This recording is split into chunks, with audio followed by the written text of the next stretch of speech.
आज का दिन बहुत ही ऐतिहासिक है। आज का दिन भारत के लोकतांत्रिक इतिहास में मील के पत्थर की तरह है। भारतीयों द्वारा भारतीयता के विचार से ओतप्रोत भारत के संसद भवन के निर्माण का शुभारंभ हमारी लोकतांत्रिक परंपराओं के सबसे अहम पड़ाव में से एक है। हम भारत के लोग मिलकर अपनी संसद के इस नए भवन को बनाएंगे और साथियों, इससे सुंदर क्या होगा, इससे पवित्र क्या होगा जब भारत अपनी आजादी के 75 वर्ष का पर्व मनाए तो उस पर्व की साक्षात प्रेरणा हमारी संसद की नई इमारत बने। आज 130 करोड़ से ज्यादा भारतीयों के लिए बड़े सौभाग्य का दिन है, गर्व का दिन है जब हम इस ऐतिहासिक पल के साक्षी बन रहे हैं। साथियों, नए संसद भवन का निर्माण नूतन और पुरातन के सह अस्तित्व का उदाहरण है। ये समय और जरूरतों के अनुरूप खुद में परिवर्तन लाने का प्रयास है। मैं अपने जीवन में वो क्षण कभी नहीं भूल सकता जब 2014 में पहली बार एक सांसद के तौर पर मुझे संसद भवन में आने का अवसर मिला था। तब लोकतंत्र के इस मंदिर में कदम रखने से पहले मैंने सिर झुकाकर, माथा टेक कर लोकतंत्र के इस मंदिर को नमन किया था। हमारे वर्तमान संसद भवन ने आजादी के आंदोलन और फिर स्वतंत्र भारत को गढ़ने में अपनी अहम भूमिका निभाई है। आजाद भारत की पहली सरकार का गठन भी यही हुआ और पहली संसद भी यहीं बैठी। इसी संसद भवन में हमारे संविधान की रचना हुई, हमारे लोकतंत्र की पुनर्स्थापना हुई।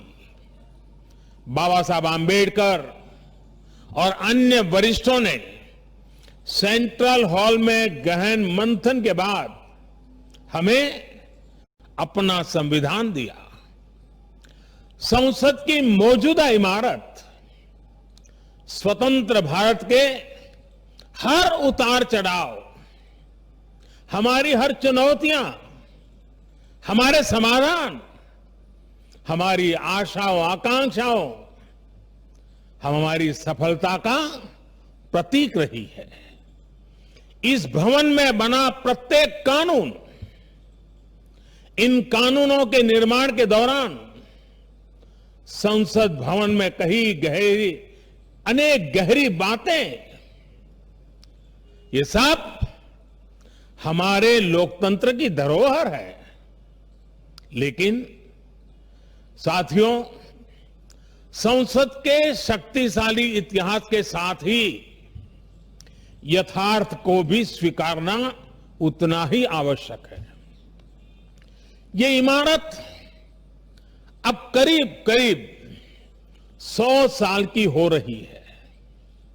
बीते दशकों में इसे तत्कालीन जरूरतों को देखते हुए निरंतर अपग्रेड किया गया। इस प्रक्रिया में कितनी ही बार दीवारों को तोड़ा गया है, कभी नया साउंड सिस्टम, कभी फायर सेफ्टी सिस्टम, कभी आईटी सिस्टम। लोकसभा में बैठने की जगह बढ़ाने के लिए तो दीवारों को भी हटाया गया। इतना कुछ होने के बाद संसद का ये भवन अब विश्राम मांग रहा है। अभी लोकसभा अध्यक्ष जी भी बता रहे थे कि किस तरह बरसों से मुश्किलों भरी स्थिति रही है। बरसों से नए संसद भवन की जरूरत महसूस की गई है। ऐसे में ये हम सभी का दायित्व बनता है कि 21वीं सदी के भारत को अब एक नया संसद भवन मिले। इसी दिशा में आज ये शुभारंभ हो रहा है और इसलिए आज जब हम एक नए संसद भवन का निर्माण कार्य शुरू कर रहे हैं तो वर्तमान संसद परिषद के जीवन में नए वर्ष भी जोड़ रहे हैं। साथियों, नए संसद भवन में ऐसी अनेक नई चीजें की जा रही हैं जिससे सांसदों की एफिशिएंसी बढ़ेगी, उनके वर्क कल्चर में आधुनिक तौर तरीके आएंगे। अब जैसे अपने सांसदों से मिलने के लिए उनके संसदीय क्षेत्र से लोग आते हैं, तो अभी जो संसद भवन है उसमें लोगों को बहुत दिक्कत होती है। आम जनता को दिक्कत होती है, नागरिकों को दिक्कत होती है। आम जनता को अपनी कोई परेशानी अपने सांसद को बतानी है, कोई सुख दुख बांटना है, तो इसके लिए भी संसद भवन में स्थान की बहुत कमी महसूस होती है। भविष्य में प्रत्येक सांसद के पास ये सुविधा होगी कि वो अपने क्षेत्र के लोगों से यही निकट में ही, इसी ये विशाल परिसर के बीच में ही उनको एक व्यवस्था मिलेगी ताकि वो अपने संसदीय क्षेत्र से आए लोगों को उनके सुख दुख बांट सके। साथियों, पुराने संसद भवन ने स्वतंत्रता के बाद के भारत को दिशा दी, तो नया भवन आत्मनिर्भर भारत के निर्माण का गवाह बनेगा। पुराने संसद भवन में देश की आवश्यकताओं की पूर्ति के लिए काम हुआ, तो नए भवन में 21वीं सदी के भारत की आकांक्षाएं पूरी की जाएगी। जैसे आज इंडिया गेट से आगे नेशनल वॉर मेमोरियल ने राष्ट्रीय पहचान बनाई है, वैसे ही संसद का नया भवन अपनी पहचान स्थापित करेगा। देश के लोग, आने वाली पीढ़ियां नए भवन को देखकर गर्व करेगी कि ये स्वतंत्र भारत में बना है। आजादी के 75 वर्ष का स्मरण करते हुए इसका निर्माण हुआ है। साथियों, संसद भवन की शक्ति का स्रोत, उसकी ऊर्जा का स्रोत हमारा लोकतंत्र है। आजादी के समय किस तरह से एक लोकतांत्रिक राष्ट्र के रूप में भारत के अस्तित्व पर संदेह और शंकाएं जताई गई थी, ये इतिहास का हिस्सा है। अशिक्षा, गरीबी, सामाजिक विविधता और अनुभवहीनता जैसे अनेक तर्कों के साथ ये भविष्यवाणी भी कर दी गई थी कि भारत में लोकतंत्र असफल हो जाएगा। आज हम गर्व से कह सकते हैं कि हमारे देश ने उन आशंकाओं को न सिर्फ गलत सिद्ध किया है, बल्कि 21वीं सदी की दुनिया भारत को अहम लोकतांत्रिक ताकत के रूप में आगे बढ़ते हुए देख भी रही है। साथियों, लोकतंत्र भारत में क्यों सफल हुआ, क्यों सफल है और क्यों कभी लोकतंत्र पर आंच नहीं आ सकती, ये बात हमारी हर पीढ़ी को जानना समझना बहुत आवश्यक है। हम देखते सुनते हैं, दुनिया में 13वीं शताब्दी में रचित मैग्ना कार्टा की बहुत चर्चा होती है। कुछ विद्वान इसे लोकतंत्र की बुनियाद भी बताते हैं, लेकिन ये भी बात उतनी ही सही है कि मैग्ना कार्टा से भी पहले 12वीं शताब्दी में 12th सेंचुरी में ही भारत में भगवान बसवेश्वर का अनुभव मंटपम अस्तित्व में आ चुका था। अनुभव मंटपम के रूप में उन्होंने लोक संसद का न सिर्फ निर्माण किया था, बल्कि उसका संचालन भी सुनिश्चित किया था। और भगवान बसवेश्वर जी ने कहा था, ये अनुभव मंटप जनसभा नादिना मट्टू राष्ट्रदा उन्नति के हागु अभिवृद्धि के पुरगावगी केलसा मादत थावे। यानी ये अनुभव मंटपम एक ऐसी जनसभा है जो राज्य और राष्ट्र के हित में और उनकी उन्नति के लिए सभी को एकजुट होकर काम करने के लिए प्रेरित करती है। अनुभव मंटपम लोकतंत्र का ही तो एक स्वरूप था। साथियों, इस कालखंड के और पहले जाएं तो तमिलनाडु में चेन्नई से 80-85 किलोमीटर दूर उत्तरा मेरूर नाम के गांव में एक बहुत ही ऐतिहासिक साक्ष्य दिखाई देता है। इस गांव में चोल साम्राज्य के दौरान 10वीं शताब्दी में पत्थरों पर तमिल में लिखी गई पंचायत व्यवस्था का वर्णन है, 10th सेंचुरी।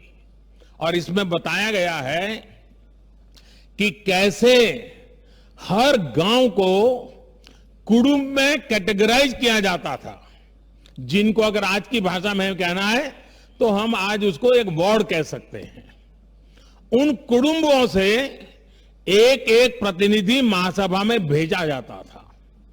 और जैसा आज भी होता है, इस गांव में 1000 वर्ष पूर्व जो महासभा लगती थी वो आज भी वहां मौजूद है। और साथियों, 1000 वर्ष पूर्व बनी इस लोकतांत्रिक व्यवस्था में एक और बात बहुत महत्वपूर्ण थी। उस पत्थर पे लिखा हुआ है, उस शिलालेख में वर्णन है इसका, और उसमें कहा गया है कि जनप्रतिनिधि को चुनाव लड़ने के लिए अयोग्य घोषित करने का भी प्रावधान था उस जमाने में। और नियम क्या था? नियम यह था कि जो जनप्रतिनिधि अपनी संपत्ति का ब्यौरा नहीं देगा, वो और उसके करीबी रिश्तेदार चुनाव नहीं लड़ पाएंगे। कितने सालों पहले सोचिए, कितनी बारीकी से उस समय पर हर पहलू को सोचा गया, समझा गया, अपनी लोकतांत्रिक परंपराओं का हिस्सा बनाया गया।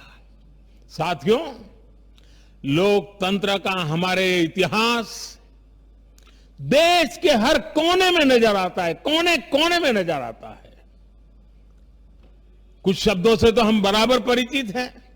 सभा, समिति, गणपति, गणाधिपति, ये शब्दावली हमारे मन मस्तिष्क में सदियों से प्रवाहित है।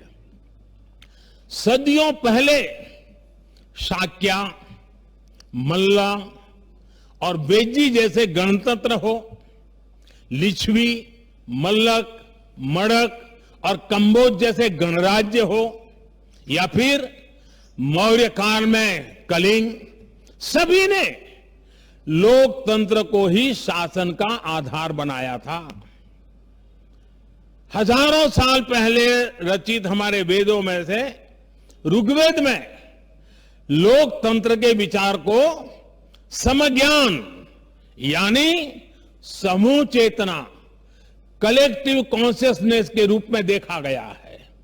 साथियों, आमतौर पर अन्य जगहों पर जब डेमोक्रेसी की चर्चा होती है तो ज्यादातर चुनाव की प्रक्रिया, इलेक्टेड मेंबर्स, उनके गठन की रचना, शासन प्रशासन, लोकतंत्र की परिभाषा इन्हीं चीजों के आसपास रहती है। इस प्रकार की व्यवस्था पर अधिक बल देने को ही ज्यादातर स्थानों पर उसी को डेमोक्रेसी कहते हैं। लेकिन भारत में लोकतंत्र एक संस्कार है। भारत के लिए लोकतंत्र जीवन मूल्य है, जीवन पद्धति है, राष्ट्र जीवन की आत्मा है। भारत का लोकतंत्र सदियों के अनुभव से विकसित हुई व्यवस्था है।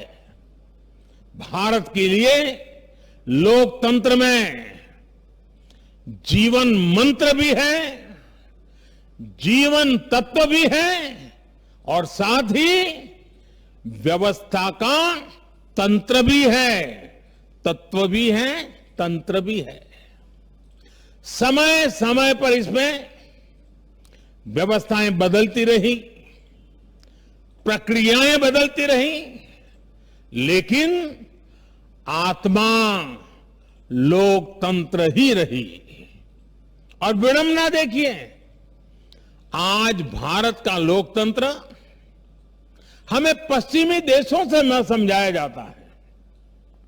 जब हम विश्वास के साथ अपने लोकतांत्रिक इतिहास का गौरवगान करेंगे तो वो दिन दूर नहीं जब दुनिया भी कहेगी India is mother of democracy, India is mother of democracy, India is mother of democracy. साथियों, भारत के लोकतंत्र में समाही शक्ति ही देश के विकास को नई ऊर्जा दे रही है, देशवासियों को नया विश्वास दे रही है।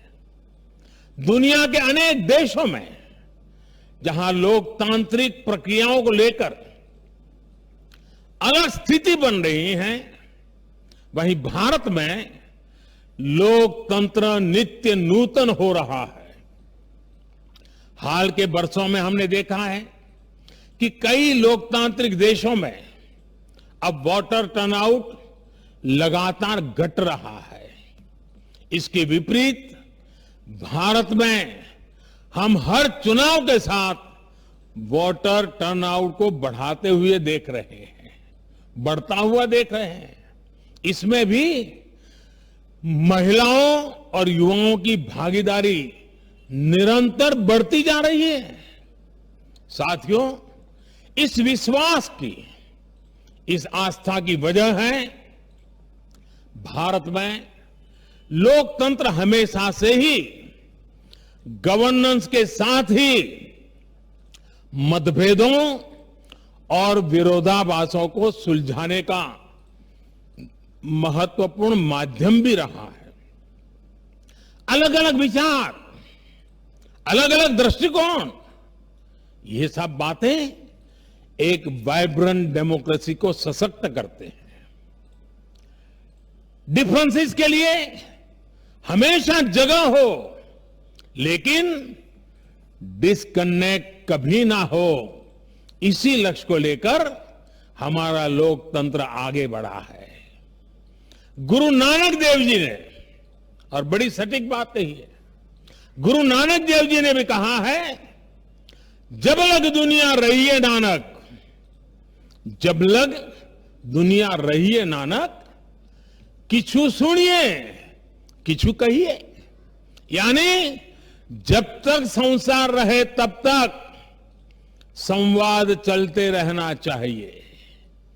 कुछ कहना और कुछ सुनना, यही तो संवाद का प्राण है, यही लोकतंत्र की आत्मा है।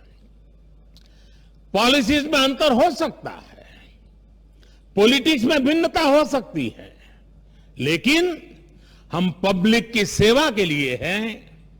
इस अंतिम लक्ष्य में कोई मतभेद नहीं होना चाहिए। वाद संवाद संसद के भीतर हो या संसद के बाहर, राष्ट्र सेवा का संकल्प, राष्ट्र हित के प्रति समर्पण लगातार झलकना चाहिए। और इसलिए आज जब नए संसद भवन का निर्माण शुरू हो रहा है, तो हमें याद रखना है कि वो लोकतंत्र जो संसद भवन के अस्तित्व का आधार है, उसके प्रति आशावाद को जगाए रखना हम सभी का दायित्व है। हमें हमेशा याद रखना है कि संसद पहुंचा हर प्रतिनिधि जवाबदेह है। ये जवाबदेही जनता के प्रति भी है और संविधान के प्रति भी है। हमारा हर फैसला राष्ट्र प्रथम, नेशन फर्स्ट, इसकी भावना से ही होना चाहिए। हमारे हर फैसले में राष्ट्र हित सर्वोपरि रहना चाहिए। राष्ट्रीय संकल्पों की सिद्धि के लिए हम एक स्वर में, एक आवाज में खड़े हो, ये बहुत जरूरी है। साथियों, हमारे यहां जब मंदिर के भवन का निर्माण होता है, तो शुरू में उसका आधार सिर्फ ईंट पत्थर ही होता है। कारीगर, शिल्पकार सभी के परिश्रम से मंदिर के भवन का निर्माण पूरा होता है। लेकिन वो भवन एक मंदिर तब बनता है, उसमें पूर्णता तब आती है जब उसमें प्राण प्रतिष्ठा होती है। प्राण प्रतिष्ठा होने तक वो सिर्फ एक इमारत ही रहता है। साथियों, नया संसद भवन भी बनकर तो तैयार हो जाएगा, लेकिन वो तब तक एक इमारत ही रहेगा जब तक उसकी प्राण प्रतिष्ठा नहीं होगी। लेकिन ये प्राण प्रतिष्ठा किसी एक मूर्ति की नहीं होगी। लोकतंत्र के इस मंदिर में इसका कोई विधा विधान भी नहीं है, विधि विधान भी नहीं है। इस मंदिर की प्राण प्रतिष्ठा करेंगे इसमें चुनकर आने वाले जनप्रतिनिधि, उनका समर्पण, उनका सेवा भाव इस मंदिर की प्राण प्रतिष्ठा करेगा। उनका आचार, विचार, व्यवहार इस लोकतंत्र के मंदिर की प्राण प्रतिष्ठा करेगा। भारत की एकता, अखंडता को लेकर किए गए उनके प्रयास इस मंदिर की प्राण प्रतिष्ठा की ऊर्जा बनेंगे। जब एक एक जनप्रतिनिधि अपना ज्ञान, अपना कौशल्य, अपनी बुद्धि, अपनी शिक्षा, अपना अनुभव पूर्ण रूप से यहां निचोड़ देगा, राष्ट्र हित में निचोड़ देगा, उसी का अभिषेक करेगा, तब इस नए संसद भवन की प्राण प्रतिष्ठा होगी। यहां राज्यसभा काउंसिल ऑफ स्टेट्स है, एक ऐसी व्यवस्था है जो भारत के फेडरल स्ट्रक्चर को बल देती है। राष्ट्र के विकास के लिए राज्य का विकास, राष्ट्र के विकास के लिए राज्य का विकास, राष्ट्र की मजबूती के लिए राज्य की मजबूती, राष्ट्र के कल्याण के लिए राज्य का कल्याण, इस मूलभूत सिद्धांत के साथ काम करने का हमें प्रण लेना है। पीढ़ी दर पीढ़ी आने वाले कल में जो जनप्रतिनिधि यहां आएंगे, उनके शपथ लेने के साथ ही प्राण प्रतिष्ठा के इस महायज्ञ में उनका योगदान शुरू हो जाएगा। इसका लाभ देश के कोटि कोटि जनों को होगा। संसद की नई इमारत एक ऐसी तपोस्थली बनेगी जो देशवासियों के जीवन में खुशहाली लाने के लिए काम करेगी, जन कल्याण का काम करेगी। साथियों, 21वीं सदी भारत की सदी हो, यह हमारे देश के महापुरुषों और महान नारियों का सपना रहा है। लंबे समय से इसकी चर्चा हम सुनते आ रहे हैं। 21वीं सदी भारत की सदी तब बनेगी जब भारत का एक एक नागरिक अपने भारत को सर्वश्रेष्ठ बनाने के लिए अपना योगदान देगा। बदलते हुए विश्व में भारत के लिए अवसर बढ़ रहे हैं। कभी कभी तो लगता है जैसे अवसर की बाढ़ आ रही है। इस अवसर का हमें किसी भी हालत में, किसी भी सूरत में इन अवसरों को हमें हाथ से निकलने नहीं देना है। पिछली शताब्दी के अनुभवों ने हमें बहुत कुछ सिखाया है। उन अनुभवों से सीखे और उन अनुभवों की सीख हमें बार बार याद दिला रही है कि अब समय नहीं गंवाना है, समय को साधना है। साथियों, एक बहुत पुरानी और महत्वपूर्ण बात मैं आज जिक्र करना चाहता हूं। वर्ष 1897 में स्वामी विवेकानंद जी ने देश की जनता के सामने 1897 में कहा था कि अगले 50 सालों के लिए उन्होंने एक आह्वान किया था और स्वामी जी ने कहा था कि आने वाले 50 सालों तक भारत माता की आराधना ही सर्वोपरि हो।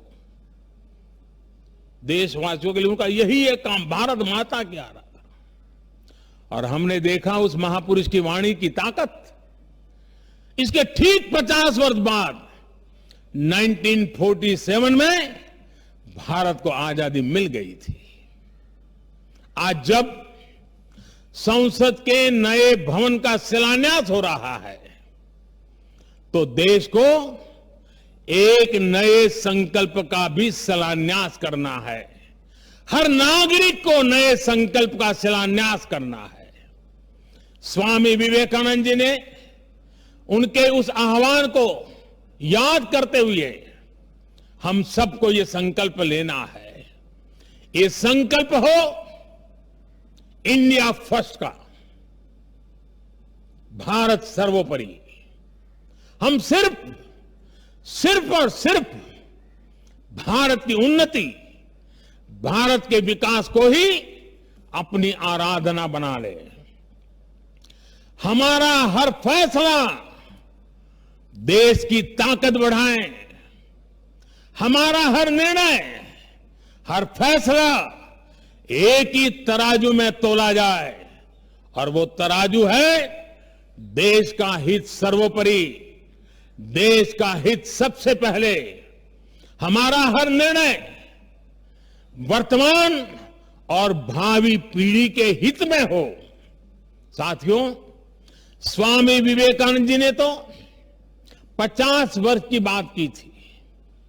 हमारे सामने 25-26 साल बाद आने वाली भारत की आजादी की 100वीं वर्षगांठ है, जब देश वर्ष 2047 में 2047 में अपनी स्वतंत्रता के 100वें वर्ष में प्रवेश करेगा।